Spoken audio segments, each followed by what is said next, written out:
Hey everyone, it's Jessica with another layout for the Spiegel Mom Scraps design team. Today I'm using Miranda's Sketchbook Volume 1 with sketch number 9. So I decided to change this up and actually flip the layout. So I have my circular elements kind of at the top.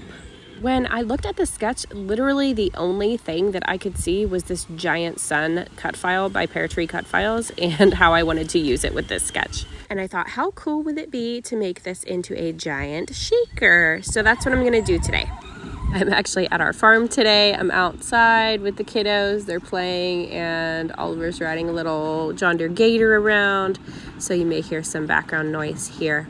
So I'm creating this large shaker. I had a lot of trouble getting it off my mat because it was a brand new Cricut mat. Hi! Brand new Cricut mat, and it was really sticky, and I forgot to change it to the poster board setting because that 49 and market paper that I was cutting out is really thick. So I like to use the 49 and market setting, or 49 and market setting, the poster board setting to cut out that really thick paper. And then here I'm just manually cutting out some clear acetate sheets down to that same circular size that I need. I just cut 2 of those, and I'm going to use one on the back and one on the top to actually make my little shaker pocket sandwich. So I'm pulling out some of the Big Mama foam tape, and these are actually some shaker strips from Gina K that I'm using to actually make my little shaker pocket.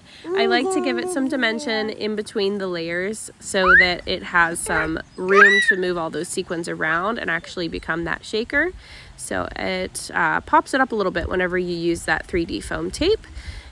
So I've got those in there. I'm just going to seal this up by using my top piece that I cut out. So my bottom is underneath there, already stuck to it. And then I've got my backing pieces I'm peeling off now, and I'm just going to stick down my top clear sheet. So that creates the shaker part of it. My foam tape, I don't have anything that's super thin. I need to find a company that makes even thinner little foam strips for these shaker pockets, but I don't mind that it's peeking through a little bit because I'm going to add my Cutfile here on top. So I'm just gluing these pieces on with my Nuvo glue, which dries clear, and then I'm going to pop up those rays as well with some Big Mama foam tape and make that the same 3D thickness as I did with the shaker pocket.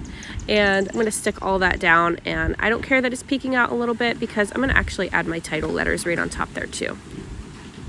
So I'm going to continue this. I've already cut my photos down into some little cute hexagon shapes, which you can see here. And I just used my little stitched hexagon dies by Echo Park, I think, on my Big Shot machine. So I've already ran them through. I like to run them back and forth a few times because photos have that film on them with the photo paper kind of shiny, so it does take a couple extra passes just to get those to cut.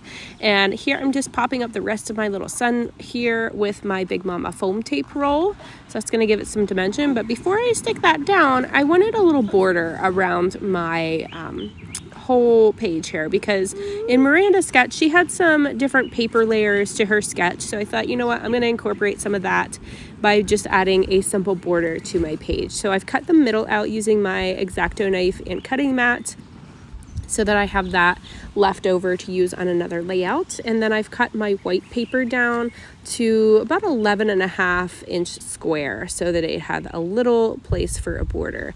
I'm pulling out some of the easy tear tape from the shop, and this is just some really thin stuff. This is really nice to use for shakers to adhere the top piece or bottom if you're using pattern paper or anything like that, but I don't typically use it for that. I just use it for stuff like this or matting my photo layers together. Sometimes I use it for that. Just pulling out my edge distressor here. This one's by Close to My Heart. If you don't have one, you can use the edge of your scissors as well. A lot of companies make these. I think Tim Holtz has one. Probably We Are Makers has one. So there's a lot of different companies that make them. But if you don't have one, just grab your scissors and you can rough up the edges that way, or with your fingernails too. I do that sometimes with my photo layers.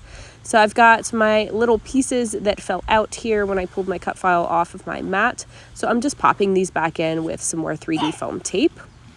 And that's pretty much going to finish off this cut file and that little sun. It is a full sun whenever you cut the cut file out. So I actually just chopped mine in half to only use half of it.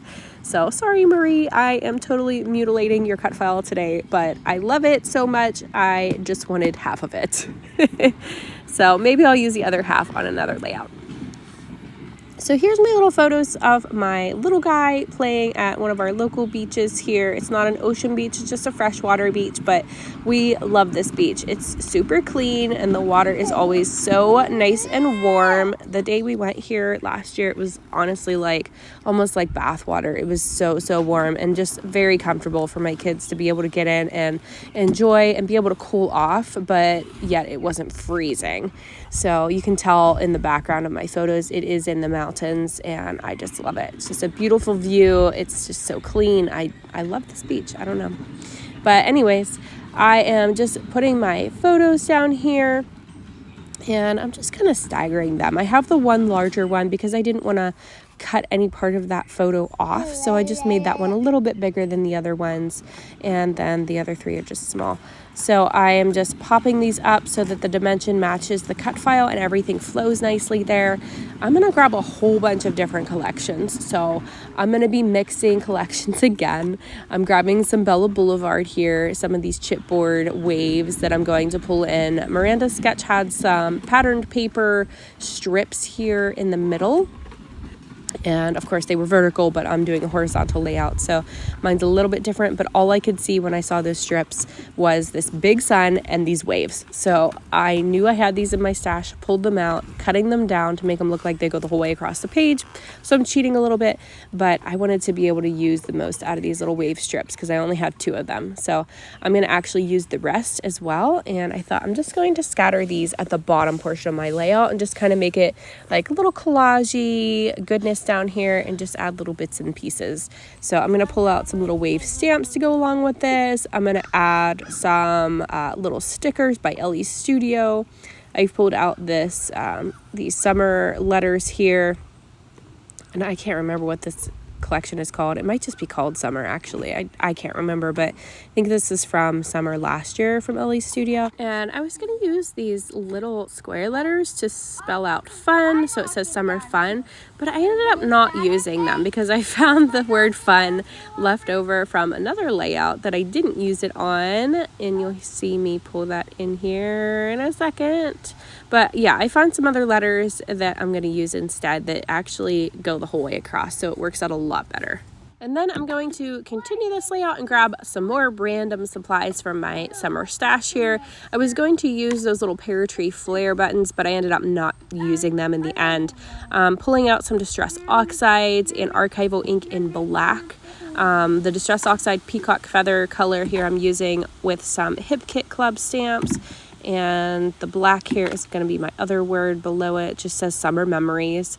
I love this little stamp set. I think it's super cute. Came in one of the Hip Kit Club kits, and I just decided to pull that out along with that summer kit. I think it's from last year as well. And I'm just mixing Hip Kit, Blvd, Elle Studio, kind of all the summery things today. So just grabbing some random bits, anything that I can find that I like with this layout that's kind of that blue, green, yellow color scheme. That's always my super favorite. And I'm just adding a whole bunch of little goodies to the bottom of this. So anything fun. I love these little wave stickers. They are kind of like a puffy sticker. And then these little wordy bits I'm trying to incorporate as well. It is super windy here today. I keep like stopping this to record again because it's so windy. But I guess, you know, that's central Pennsylvania for you.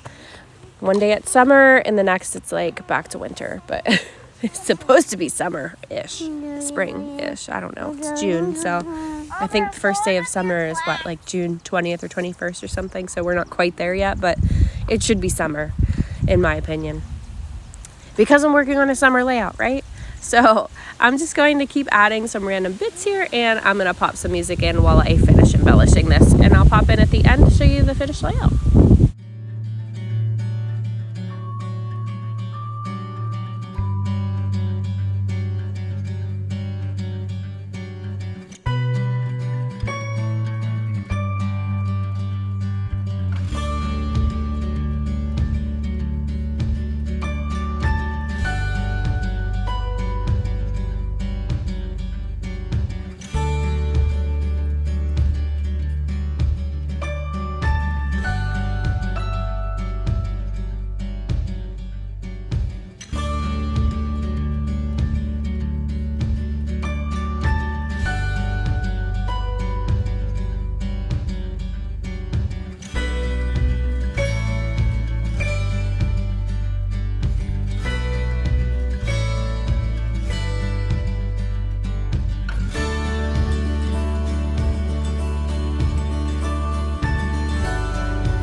So here's the finished layout. I've added some gold splatters there to finish that off, and I love this one. I am gonna put this one up on my wall for my display. So thank you guys so much for watching. Thanks for being here. If you want to grab any of the sequin mixes from the shop, you can use my code Jessica to save 15% off. Thanks guys, have a great day. Bye-bye.